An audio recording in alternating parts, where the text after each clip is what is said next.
हमारे प्यारे नबी मोहम्मद सल्लल्लाहु ताला अलैहि वसल्लम की सीरत का ये एपिसोड नंबर 50 है। जब हज का महीना आ गया और कुरैश के लोग मुश्किल में पड़ गए कि किस तरह से मोहम्मद सल्लल्लाहु ताला अलैहि वसल्लम को रोकें, तो कुरैश के लोगों ने मजलिस शुरा बुलाई। और मजलिस शुरा में क्या क्या बातें हुई वो इस तरीके से है। मजलिस शुरा वलीद बिन मुगीरा के घर पर बुलाई गई और वलीद बिन मुगीरा ने कहा कि सबसे पहले हम लोग एक राय बना लेते हैं और उस पर चले, कोई भी एक दूसरे की बात नहीं काटेगा। लोग जब हज पर आएंगे तो हम उन लोगों से मोहम्मद सल्लल्लाहु ताला अलैहि वसल्लम के बारे में वही बात कहेंगे जिसकी हमने राय बनाई है।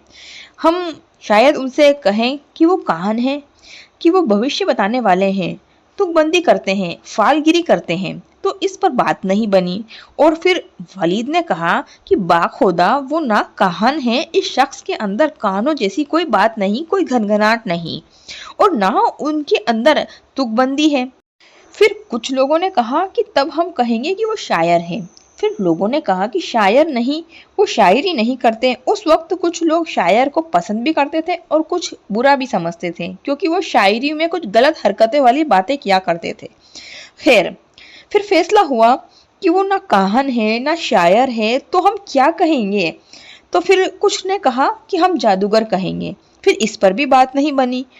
ऐसे ही बात चलती रही और मजलिस शुरा आगे बढ़ती रही। फिर उसमें एक राय नहीं होने पर लोगों ने खुद वलीद से ही पूछा कि ए वलीद, आप हमें बताएं कि हम हज पर आने वाले ज़ायरीन से मोहम्मद सल्लल्लाहु ताला अलैहि वसल्लम के नज़दीक क्या बात कह सकते हैं। तो वलीद बिन मुगीरा खड़ा हुआ और वलीद बिन मुगीरा ने कहा कि खुदा की कसम, मोहम्मद सल्लल्लाहु ताला अलैहि वसल्लम की बात बड़ी शीरी यानी कि मीठी है। इसकी जड़ पायदार होती है, इसकी शाखा फलदार होती है। तुम जो भी बात कहोगे लोग उसे गलत ही मानेंगे।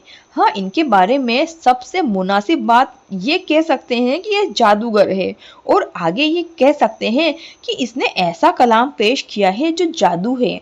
इसके कलाम से और जादू से बाप बेटे, भाई भाई, शोहर बीवी और पूरे कुनबे कबीले में फूट पड़ जाती है।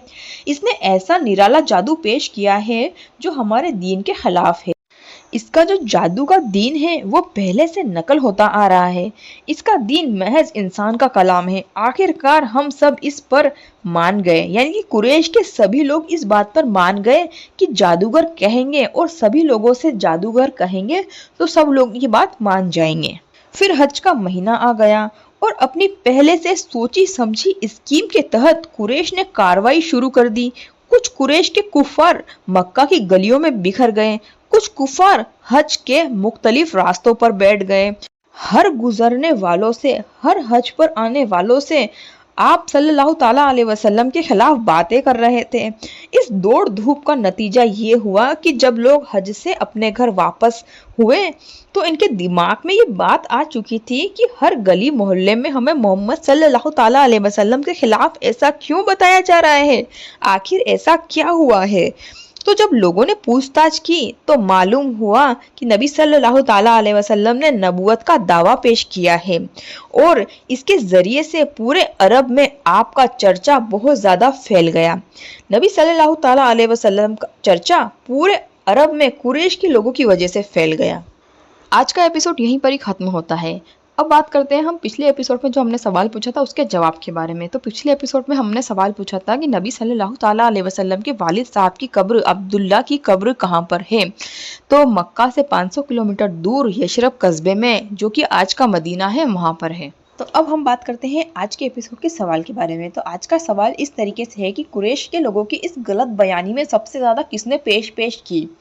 तो इसका जवाब मैं अगले एपिसोड में आप लोगों को दूंगी। मिलते हैं अगले एपिसोड में। अल्लाह हाफिज। आप लोगों को वीडियो अच्छी लगी हो तो चैनल को सब्सक्राइब करें, वीडियो को लाइक करें और एक बार ही सही शेयर जरूर करें।